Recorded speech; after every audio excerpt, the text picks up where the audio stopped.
नमस्कार दोस्तों, आप देख रहे हैं देवप्रभात समाचार। मैं अंजनी तिवारी इस वक्त मैं मौजूद हूं प्रतापगढ़ जनपद के मांधाता विकास खंड के अंतर्गत, और हमारे साथ एक ऐसी शख्सियत मौजूद है जो कि देश की सेवा करते हुए कारगिल के युद्ध की लड़ाई लड़ी और आज अवस्था भले ही वृद्ध होने के करीब में है, वृद्ध कह सकते हैं, लेकिन आज भी संघर्ष को जारी रखा और सेना में रहते हुए अपने प्रतापगढ़ जनपद का नाम रोशन किया। वहां पर भी इनको पदक से सम्मानित किया गया और यहाँ पर भी ये इस उम्र में रह के रेस की प्रतियोगिता में, लंबी कूद की प्रतियोगिता में भाग लेते हुए आज भी ये प्रतापगढ़ जनपद का और खासकर मांधाता विकास खंड का नाम रोशन कर रहे हैं। आइए हम इनका परिचय आपसे करवाते हैं। क्या नाम होगा इससे आपका? मेरा नाम असलमुद्दीन, पूर्व प्रधान सगाईपुर, मानधाता ब्लॉक।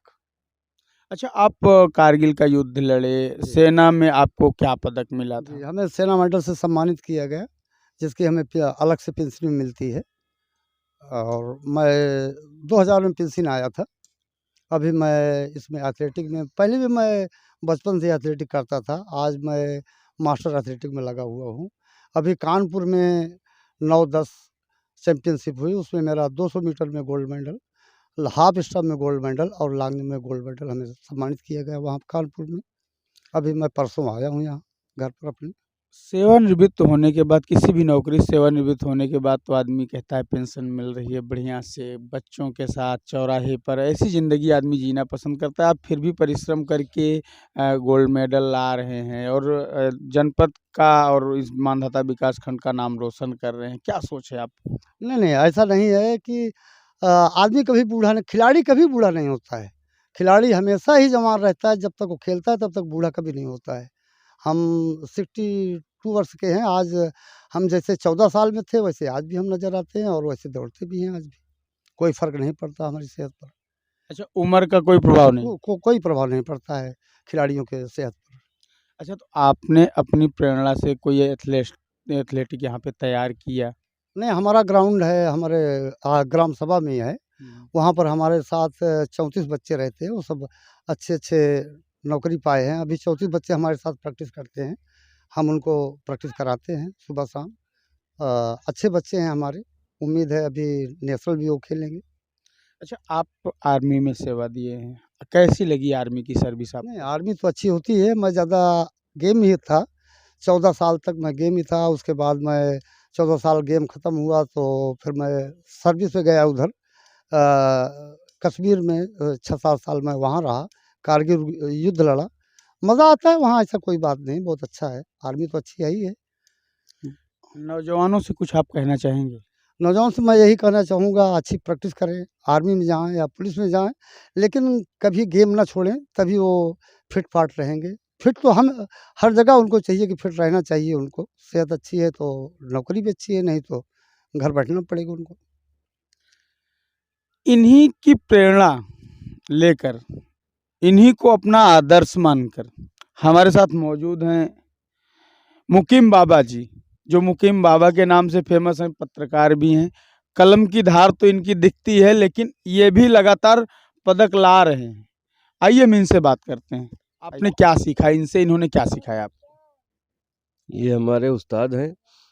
इन्हीं से जो कुछ भी हमने सीखा है, वैसे दौड़ना भागना ये किसी से सीखने की ज़रूरत नहीं होती, लेकिन उसमें सबसे बड़ी चीज़ जो होती है ना, कि टेक्निक कैसे भागना चाहिए, टाइमिंग क्या देना चाहिए, इन सब के लिए वो किसी न किसी उस्ताद को चुनना पड़ता है। जो हमारे उस्ताद ये असलम चचा हैं।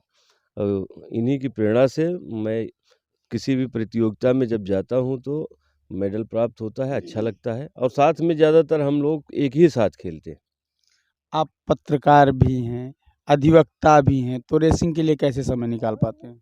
सुबह मॉर्निंग में जैसे आदमी उठ करके अपना सारा काम करता है नित्य क्रिया का, वैसे हम लोग भी नित्य क्रिया करते हुए आधे घंटे 1 घंटे के लिए अपने शरीर के लिए व्यायाम करने का समय निकालते हैं। और उसके बाद फिर अपना जो दिनचर्या वाला काम है, पत्रकारिता और अधिवक्ता सारा काम करते हैं। नहीं, जब पहली बार आपने जब प्रतियोगिता में भाग लिया, आपको लगा कि ऐसी जगह हम जा रहे हैं जहाँ पे हमको मेडल मिल सकता है या हताशा भी मिल सकती है, क्योंकि खेलने से पहले कुछ पता नहीं होता कि हम वहाँ जीतेंगे या हार का सामना हमको करना पड़ेगा, तो क्या फील कर रहे थे आप? देखिए, जब शुरुआत में खिलाड़ी जाता है तो भाई एक बार तो घबराहट होती है। हम लोग बचपन में खेलते थे। बचपन के बाद जब समय बीतता गया, अपनी-अपनी दिनचर्या में अपने-अपने जीविकोपार्जन हेतु तमाम कार्यों में व्यस्तता बढ़ गई। फिर बाद में जब हमने दोबारा रीजॉइनिंग की इस खेल प्रतियोगिता के लिए, तो पहली बार घबराहट हल्की-फुल्की थी, लेकिन जब मैदान में उतरे और लोगों की भीड़ देखे, सब देख कर के उत्साह हुआ। फिर उसी उत्साह के सहारे हमको पहली ही बार में फिर से पदक मिला। 3-3 इवेंट हमने किए, तीनों में हमको पदक हासिल हुआ। फिर जिज्ञासा बढ़ती गई और गेम भी बढ़ते गए। नहीं, जब आप पहली बार खेले और आपको पदक से सम्मानित किया गया, तो कैसा फ़ील किया आपने? आपको कैसा लगा उस उस वक़्त? समय हमारे चचा साथ में थे। उस समय की अनुभूति मैं आपको शब्दों में नहीं करा सकता। हम तो इतने भावुक हो गए थे कि हमारी आँखों से अपने आप आँसू निकलने लगे थे, खुशी के मारे, कि ये बड़ा ही अजीब पल है। इस समय हमारे साथ हमारे असलम चचा के अलावा कोई प्रतापगढ़ जनपद का है नहीं जो हमारे साथ हमारी खुशी बाँट सके। और ऐसा लग रहा था कि अगर हमारे दोस्त, साथी या पड़ोसी हमारे पास होते, तो उस समय हमारा उत्साह दूना हो जाता। आपने अपनी ज़िंदगी में सबसे बड़ा टूर्नामेंट कब खेला है? सबसे बड़ा गेम कब खेला है और कहाँ खेला है? नवंबर 2023 को 4-5 नवंबर 2023 में हम लोग पश्चिम बंगाल के मुर्शिदाबाद ज़िले में बहरामपुर कोर्ट स्टेडियम खेलने गए थे, जिसमें 5 देश पार्टिसिपेट किए थे। बांग्लादेश, श्रीलंका और म्यांमार, नेपाल, हिंदुस्तान। तो उसमें हम लोगों ने सहभागिता की और 800 मीटर दौड़ में हमको सिल्वर पदक प्राप्त हुआ था। और चचा भी साथ में थे। आप हाफ स्टेप जंप और long jump, half step jump और 200 मीटर रेस किए थे, जिसमें आपको दोनों में स्वर्ण पदक प्राप्त हुआ था। आप इंटरनेशनल गेम के जब विजेता हुए तो आपको कैसा फ़ील हुआ? नहीं, बहुत अच्छा लगता है। हमारा तो कई बार हो गया, तीसरी बार है इंटरनेशनल का। तो हमें यहाँ पर बहरामपुर में, कलकत्ता में हमें 200 मीटर में गोल्ड मेडल और हाफ स्टार में गोल्ड मेडल मिला था। हमारी इंजरी हो गई है पाँव में, इसलिए तीसरा गेम नहीं कर सका था। बहुत अच्छा महसूस हुआ। मैं ही टीम मैनेजर था इस यूपी टीम का। बट हमारी यूपी टीम ने बहुत अच्छा काम किया था। ऐसे जाकर हमारे जो जूनियर प्लेयर जाते हैं, भाई साहब जैसे, पत्रकार जैसे, बहुत प्लेयर जूनियर जाते हैं नए-नए, वो बड़ा अच्छा काम करके आते हैं, बड़ा अच्छा खेल का प्रदर्शन करते हैं।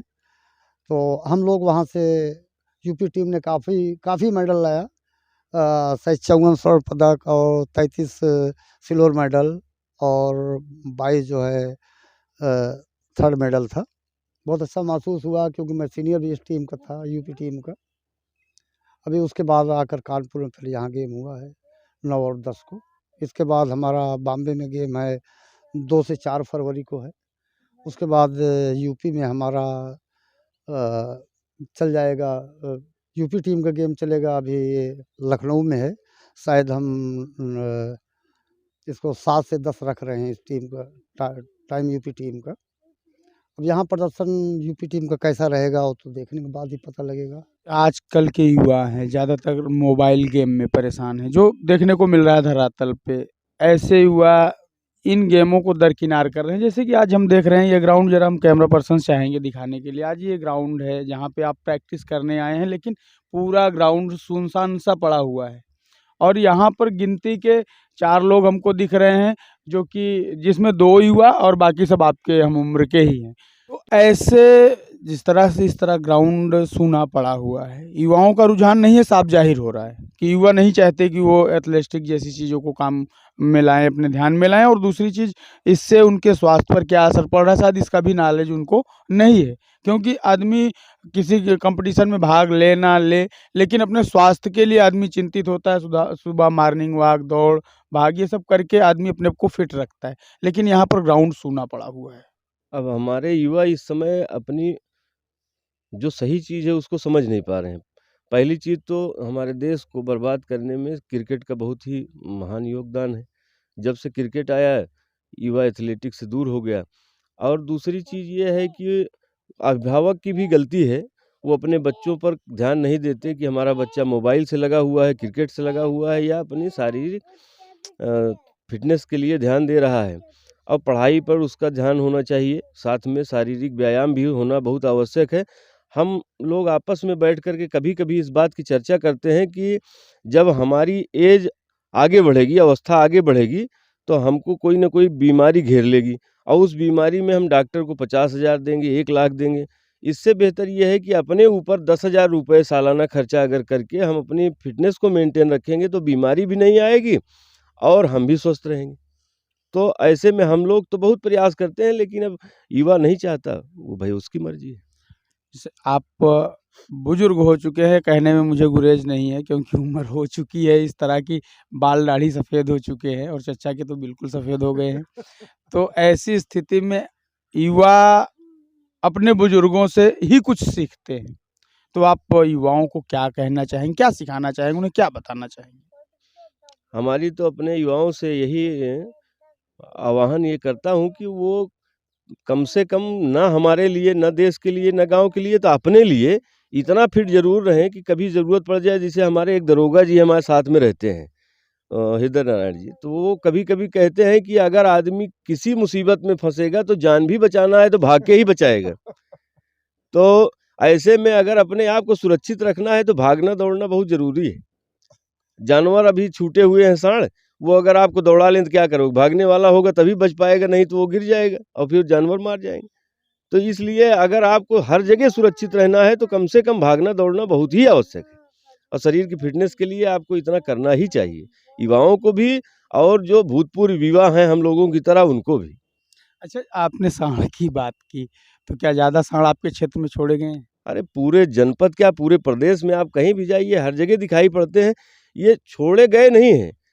ये ऐसी व्यवस्था है कि भाई गौशाला बनाई गई है, उसमें रखने की सीमित व्यवस्था है और जो गाँव का व्यक्ति है उसके जानवरों को खरीद फरोख्त की कोई व्यवस्था नहीं रह गई। तो वो क्या करता है कि अपना बोझ ले जाकर के सरकारी बागों में, सरकारी ज़मीनों में और सड़कों पे छोड़ देता है, जो हम लोगों के लिए मुसीबत बन गई। उसमें मैं भी हूँ, आप भी हैं, समाज का हर वर्ग है, छोटा भी है, बड़ा भी है, सारे लोग अपनी मुसीबत सड़कों पे छोड़ आ रहे हैं। जबकि ये ज़िम्मेदारी हमारी है कि हमको चाहिए कि कम से कम अगर हम पशुपालन करते हैं तो या तो उनको अपने पास रखें, दूध निकाल लिए, गाय छोड़ दिए। ये कोई तरीका नहीं है और उसी से आज देख लीजिए कितने सड़क दुर्घटना हो रही है, कितने हादसात हो रहे हैं, लोग मर रहे हैं। आपका मेरा नाम अखलाक अहमद है। क्या करते हैं आप? 100-200 मीटर की प्रैक्टिस करते हैं। कहाँ पर? हरियाणा में सोनीपत। अभी आपको किसी टूर्नामेंट में खेलने को मौका मिला है? अभी तो नहीं खेले हैं, 2022 में खेले थे, अंडर 23 खेले थे हम। सोच क्या है आपको? सोच मेरा ओलंपिक खेलना है। ओलंपिक खेलना? जी, जी। तो ओलंपिक के लिए तो बहुत सारी मेहनत करने की ज़रूरत है। जी। तो आप क्या निकल रही है आप? मेरी 10-9 की निकली है, 100 मीटर है, 22 की है 200 मीटर। अच्छा, तो आगे चल के आप सिर्फ ओलंपिक खेलना चाहते हो और कोई सपना है आपका? नहीं, ओलंपिक ही खेलना है, मेडल लाना है ओलंपिक में।